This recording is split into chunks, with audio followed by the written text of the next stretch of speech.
But that being said, now that we are done talking about the BAFTAs, let's talk about how Marvel Rivals niggas are already ruining this game. I'm legit surprised that this game is being ruined this fucking fast by annoying ass competitive niggas. Cause one thing I said when this game first came out is that before this game came out, as I said, being that it's similar to Overwatch, it has a month max, and I thought it was gonna take a month, at least 2-3 weeks before this game gets unplayable online if you don't have a team, because everybody online is gonna be either idiots or fucking 6-stack wanna go pro ass nigga. I think it's happening faster because one big conversation that's happening right now is whether Marvel Rivals should introduce role queue or not. Already, just a few days after release. But there are a couple of massive problems that everyone is pointing out. Again, I'm gonna also say this because I haven't said this on stream. I don't think they should nerf Jeff the Shark's ult. I think they should buff other people's ults and other people's movement options so that, because I'm a fan of everything broken, no nerfs as much as possible.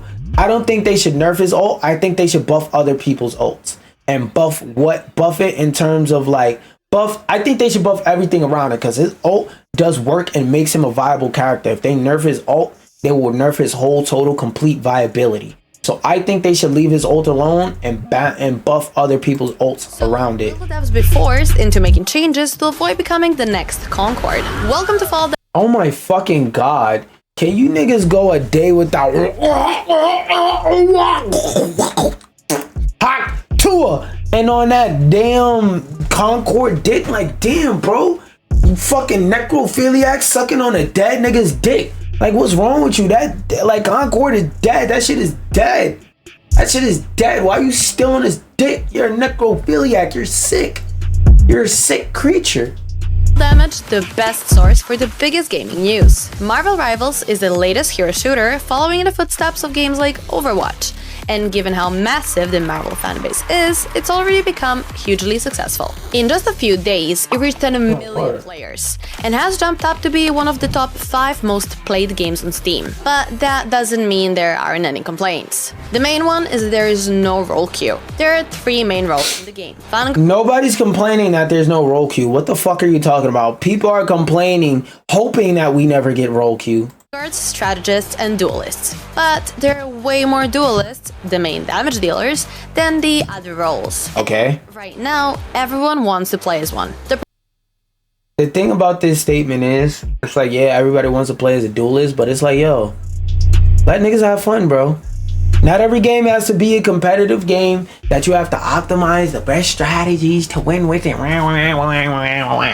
It's like, bro, not every game has to be like that. Just shut the fuck up and have fun. I feel like in the gaming space, there's a real problem with niggas that don't know how to shut the fuck up and have fun. Just because you're competing, that does not mean you're competitive. Let me repeat myself. Just because you are competing does not mean you are competitive. Problem is, this leaves teams with no tank or support characters, leading to quick losses. People are crying out for a role queue like Overwatch. No, they're not. They're crying that there is no role queue. Devs currently have no plans for it. Please keep it that way. The game's core design principles. But that's not the only thing fans are worried about. Does Marvel Rivals have a huge unexpected... Yes. Yo, I don't know what that nigga name is, but if I could, I would bake that motherfucker some cookies and pass him a couple Oreos. If his wife came in the crib, or husband, I don't know the nigga. If his wife came in the crib and said, hey, you're not allowed any snacks for the next hour, I would go right up to him. I'd be like, yo, gang, I'm not gonna lie, I can't watch you be like this. I'm out. And I'll smack a couple Oreos in that nigga hand and be like, nigga, I got you, nigga. Shut the fuck up, yo. I know it's your wife, you know, respectfully, fuck that bitch, man. You deserve some Oreos, nigga. You said no role queue in Marvel Rivals, you deserve a couple Oreos, hoe ass nigga. So, like, yeah, bro. Please don't add role queue. Role queue ruins queue times for the damn game. Jeff the Land Shark also happens to be the most hated. In a game featuring the likes of Iron Man, Hulk, the Scarlet Witch, it turns out Jeff is actually the most overpowered hero. No, he isn't. And it's all thanks He just have an amazingly great ult. him gobble up enemies and then spit them out. Which, considering you can spit them out over a cliff, leads to ridiculous game-winning play. No, you know what's the worst Jeff clip I seen?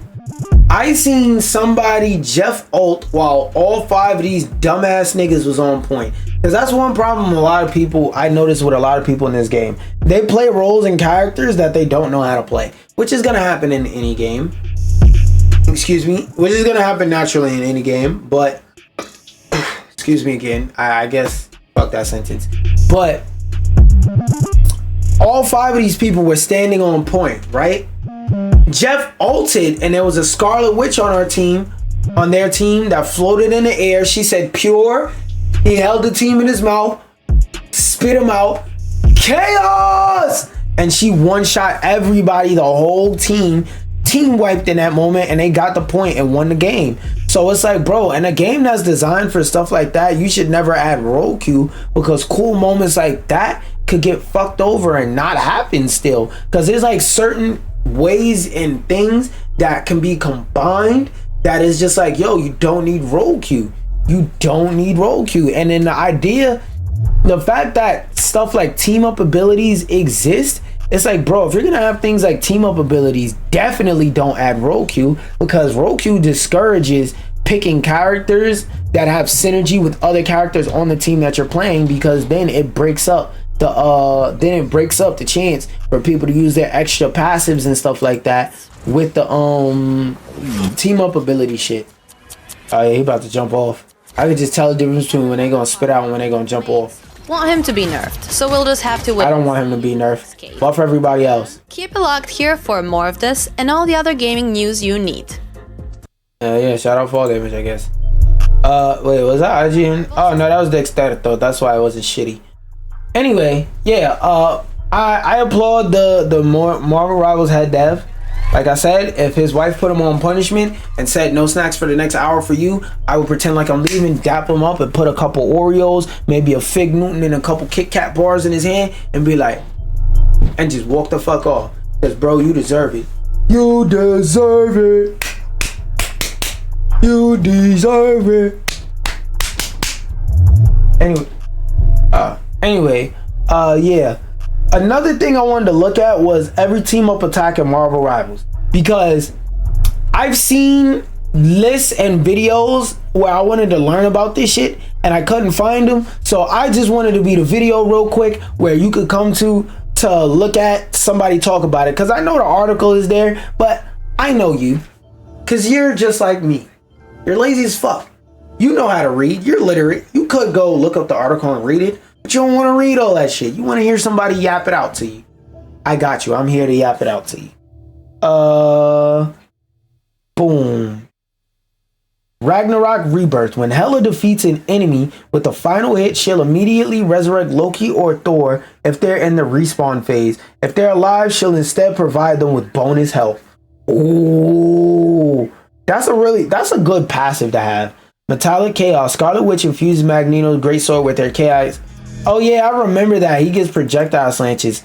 Them shits ain't that good unless they buffed them significantly from the beta, but I haven't really played in this comp and with Scarlet Witch and Magneto with the damn slashes, so I don't know if they're good now, but from the beta they were kind of underpowered. Voltic, I don't know what that says. Union. Thor uses his Thor Force to power up Storm or Captain America. Thor gains a new attack, being Lightning Barrage, while the latter earns a movement bonus and an electric AoE buff to his shield throw. Ooh, so Storm, whenever this happens, Storm can either move faster, or Captain America, when he throws his shield, it does a little electricity thing that gives your opponent hit stun whenever it hits them, basically. Planet X Pals. I wonder why there isn't a team up ability between the two coons, Rocket Raccoon and Squirrel Girl. Well, not coons, the two rodents. Both Rocket Raccoon and Jeff the Land Shark can jump onto Groot's shoulder to shoot out attacks, earning a damage reduction bonus while doing so.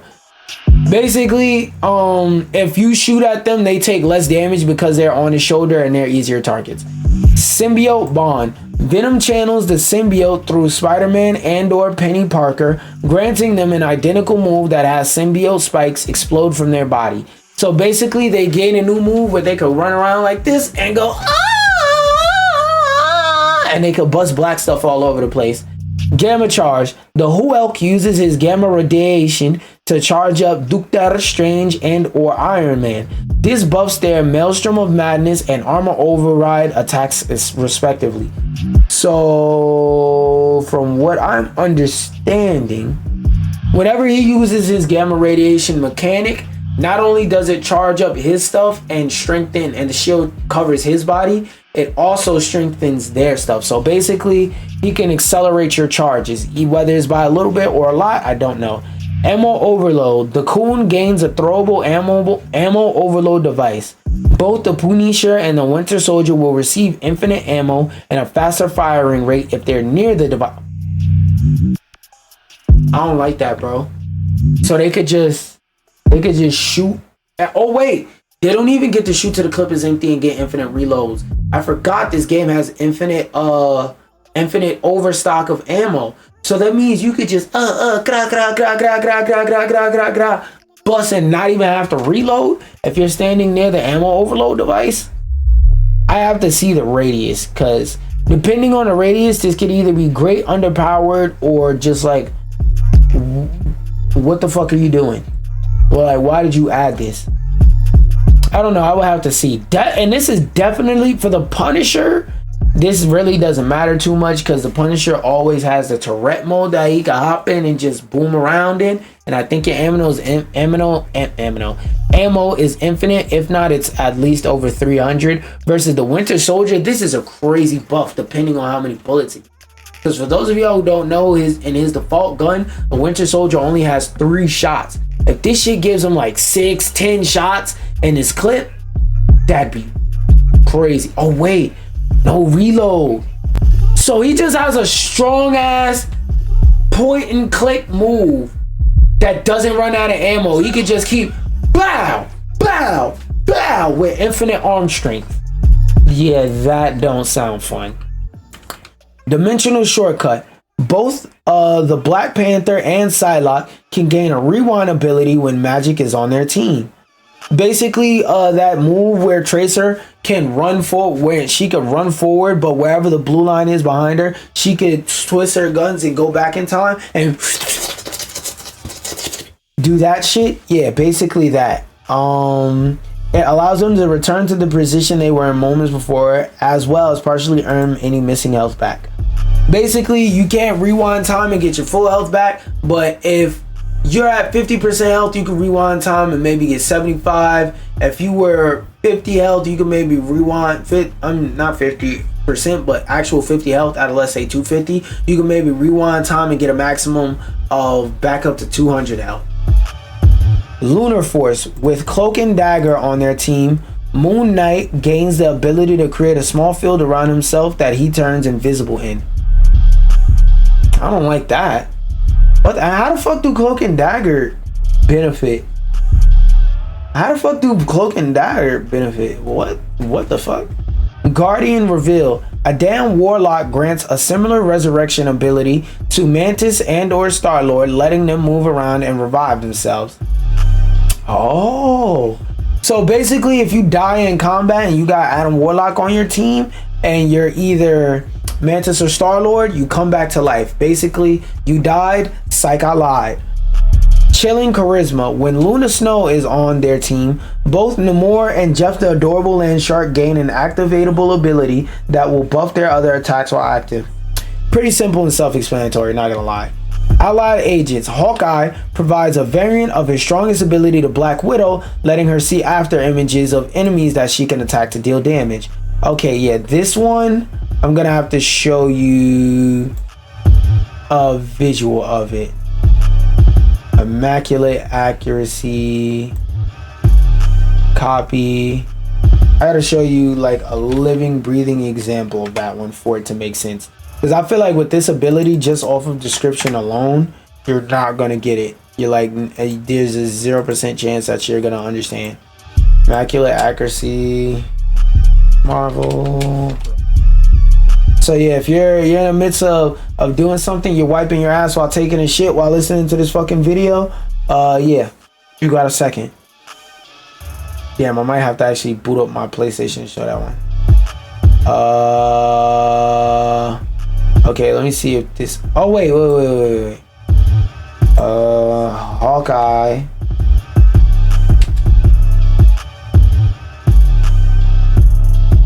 Ability.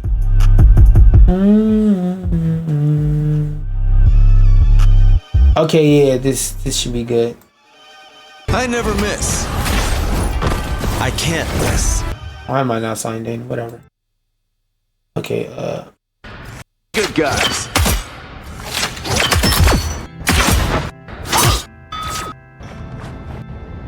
where is it? No. Your side. This arrow. Ah, there we go. All right, so basically, Black Widow gains ability to also be able to do this. So you see how he's shooting regular and he has to hit the person to shoot them? See how wherever they're moving to, there's like a little purple image of where they were? He doesn't have to shoot them directly, but he can shoot the purple image that stands still of where they were, and it does damage to them. So just letting the video play so you understand. You see how it's all the way over there, but there's 4 images after them that he can shoot? Those purple things are called after images. Black Widow basically gains the ability to do the exact same shit. Atlas Bond. Iron Fist empowers Lunar Snow with a unique ability while on her team. It allows her to expel a ring of energy that can heal allies while also damaging and slowing enemies. So Iron Fist doesn't benefit. Well, I mean, he need benefits in an indirect way, but he doesn't like gain a new move or any new properties to his moves change or anything like that. ESU and Num 9. I don't even have to read this one. Squirrel Girl gives Spider-Man an attack where like she gets to have an extra move. So you know her big nut move that she throws that keeps people down? She gets another move that is basically that. It has a higher cast time, but it also has a slightly longer sticky time. Basically the amount of time it keeps you in place. Has a slightly higher sticky time and a higher cooldown, but it's really good. It's really good. And unlike Nut, it doesn't bounce on walls, so it's easier to aim. Well, depending on who you are, it's easier to aim.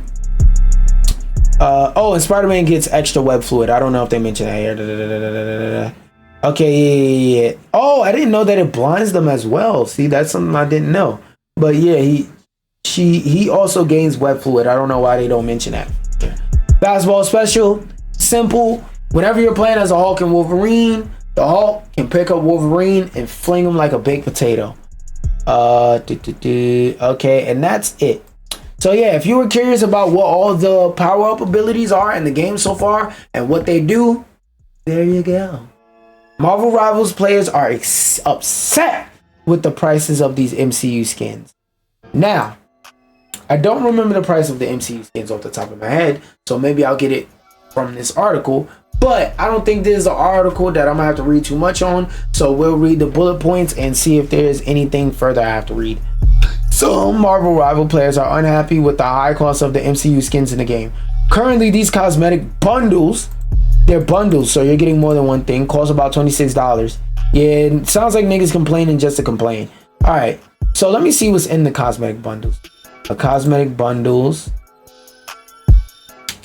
Marvel Rival.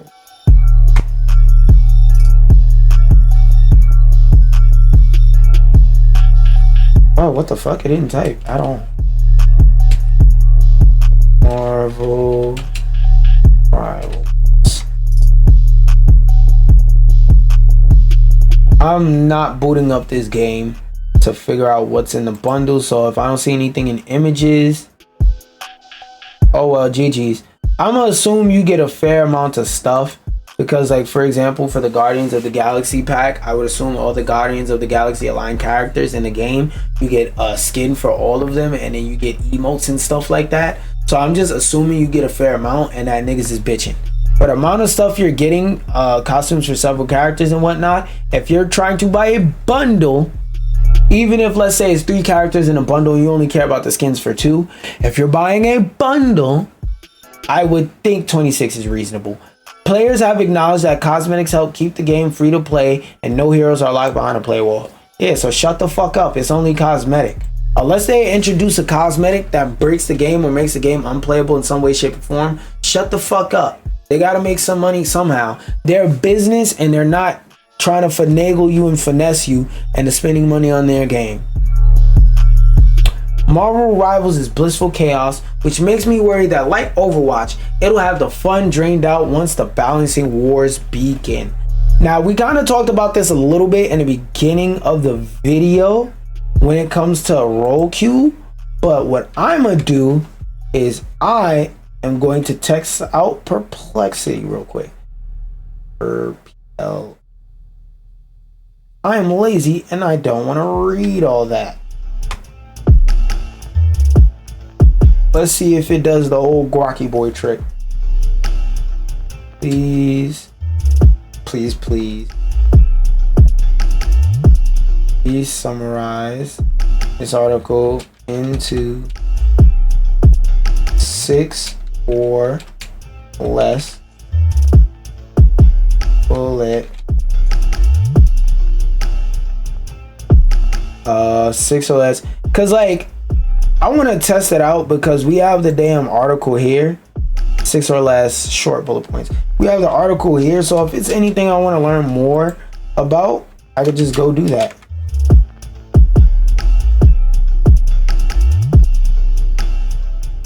What the fuck?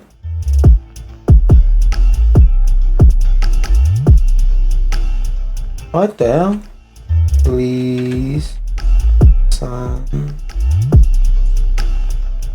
summarize this into 6 or less short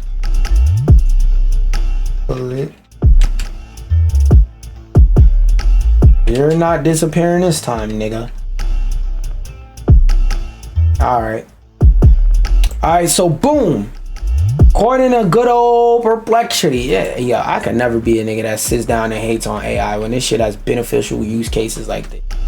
Initial skepticism. The author initially doubted the potential of Marvel Rivals due to its live service model, especially amid other competitive titles released around the same time.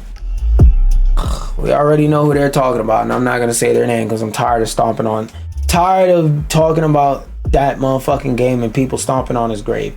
Gameplay experience. After playing, the author found the game to be great fun, highlighting its chaotic nature and unique character designs that create a free-for-all environment reminiscent of early Overwatch. That was a fun time. Beta Overwatch and year 1 Overwatch. It's fun. Then the competitive niggas attack. Sweat. I can't think of 4 things cleverly. The diverse cast includes characters like Spider-Man, whose playstyle feels more suited to be a brawler than a shooter, contributing to the game's unpredictable chaos. Current concerns about balance. There are worries that the game's fun could diminish as players optimize strategy and demand balance changes from developers, similar to issues faced by Overwatch. Yeah, that's a thing that happens a lot in games. So you ever play a game and then, like I said, after like 2 weeks the game becomes unfun because everybody online is using the same strategy over and over because competitive niggas are sitting there bitching and complaining that this thing needs to be fixed, and that if it doesn't get fixed, people just abuse it until it does get fixed?